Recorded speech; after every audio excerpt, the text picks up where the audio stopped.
Welcome back, teachers and students. I'm Nick Arango. And I'm Chaneli Ponce. Today is Friday, October 13th. And Mass TV starts now.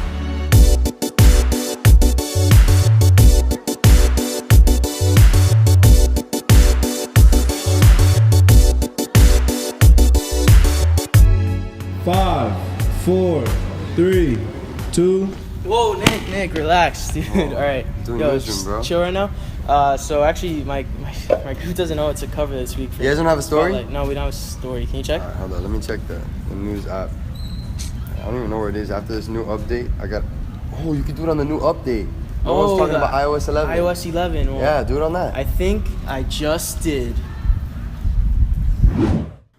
On September 19th, Apple released the first edition of iOS 11 to all Apple devices. With this pilot version came a lot of bugs.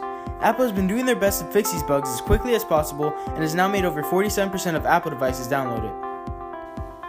With iOS 11 comes brand new subtle design changes that still gives Apple that clean, user-friendly look. The biggest part of this update is a new control center layout that's now customizable and includes a much wider range of settings, including a new screen recording option. The lock screen in iOS 11 is also different now, as it has become merged with the notification center.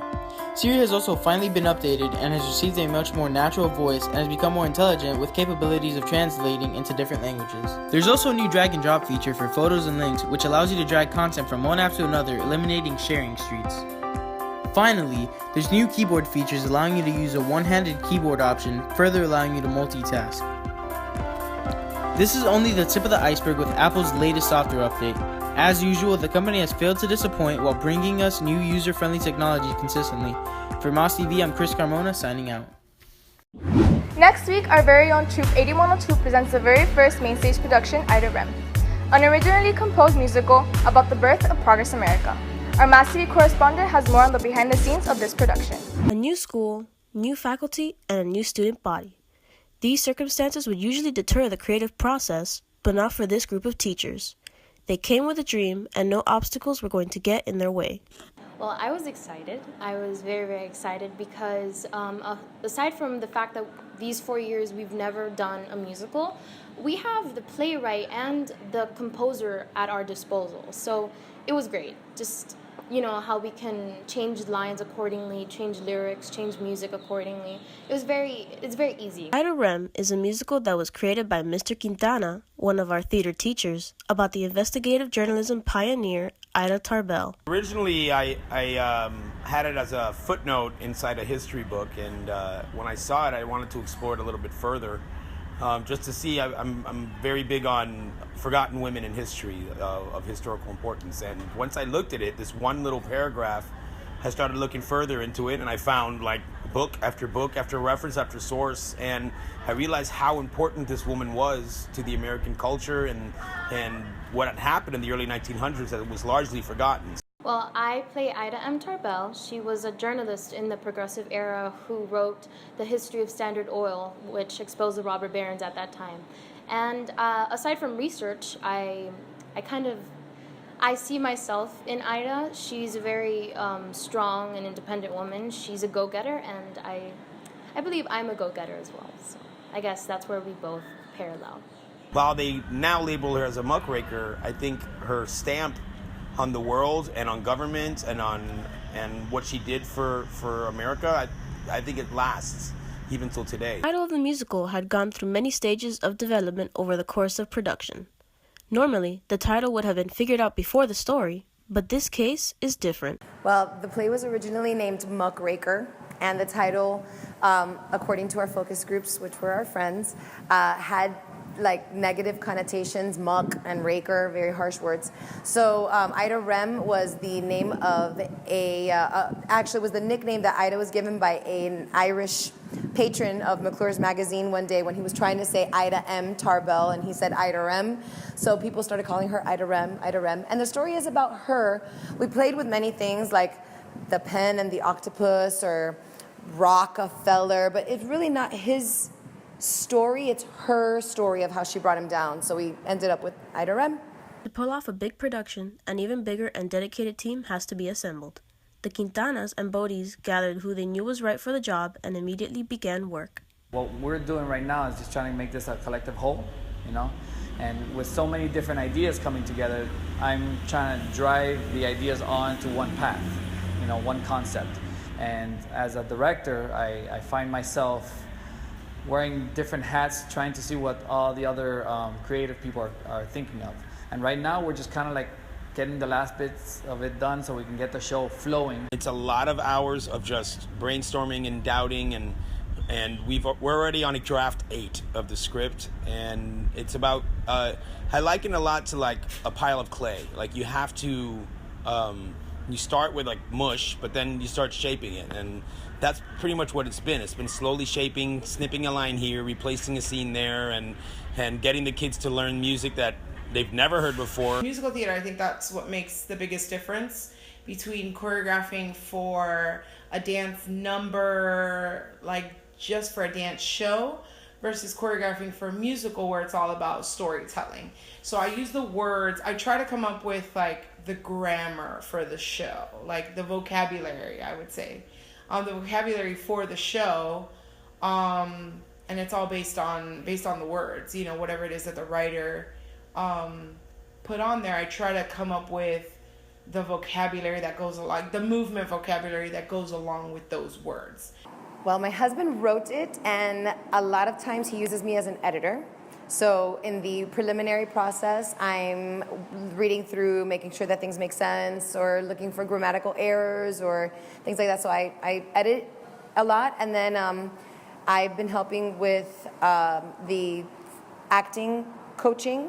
So I've been kind of doing that. Yesterday I helped with some costuming stuff, so I'm kind of the do-girl. Also, the constant shop building. The set by itself is something we've never done before. It's one of our biggest competition sets we've ever done. It's got to be all portable, and that's been the other challenge. And as you can see, we're working away at it right now. Every success needs a sturdy foundation. Fortunately, the Idarrem team has Mass's technical theater group who has experience with set design. So the process we went through designing was doing research, obviously reading the script and trying to figure out what sort of concept we wanted for the show. So right now we're just going through the construction phase, as in like building all the pieces together, painting it, and just putting it all together to put on stage for everyone to see. What once started as a dream was brought to life on stage with the effort of brilliant and hard-working people. This brand new and original musical is sure to take off from Mass's stage and into stardom. As every student knows, ensuring you complete all your assigned schoolwork should be a top priority. However, ensuring that you maintain a consistent and appropriate sleeping schedule is of equal importance. If you learn to manage your time wisely, a balance between your school and sleep schedule can easily be attained.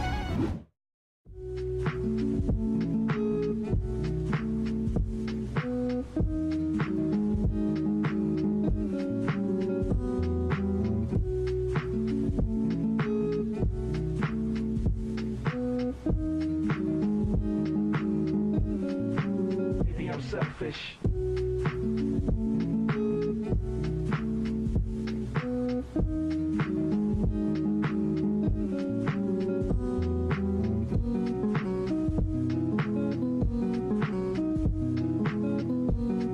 Sleep deprivation or lack of sleep is a condition that can cause daytime sleepiness, fatigue, clumsiness, and can affect the brain and cognitive function. It's important for growing teens to get enough sleep and take care of our well-being.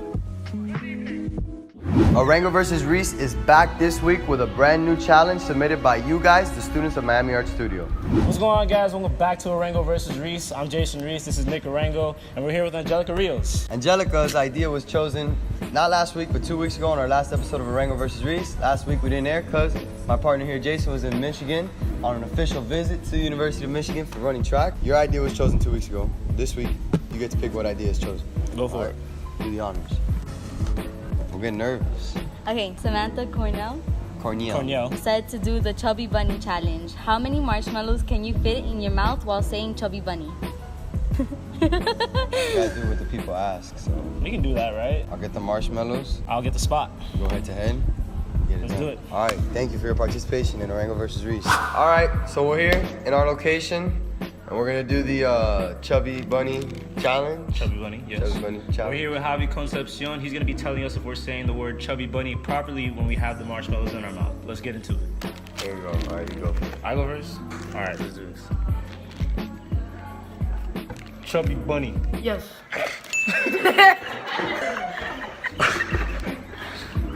Chubby bunny. Yes. Chubby bunny. Yeah. Chubby bunny. Yeah. Hey, I see you chewing. You can't I'm chew. not, I'm just giving I see room. you chewing. Chubby bunny. You good? Chubby bunny. You did it good. Oh, good. What? Chubby bunny. That's good. Chubby bunny. Yes. Chubby bunny.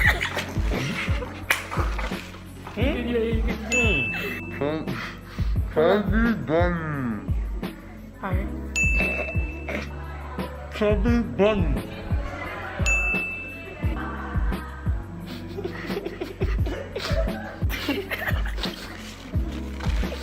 That's it. I'm not doing that, bro.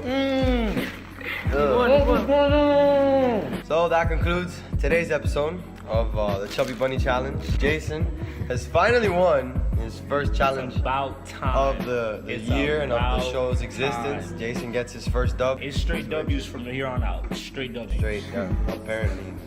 You kind of cheated a little bit at the end, so I don't like this guy. Chubby Bunny. I was. No, you weren't saying it clearly. He said it clearly. You know what?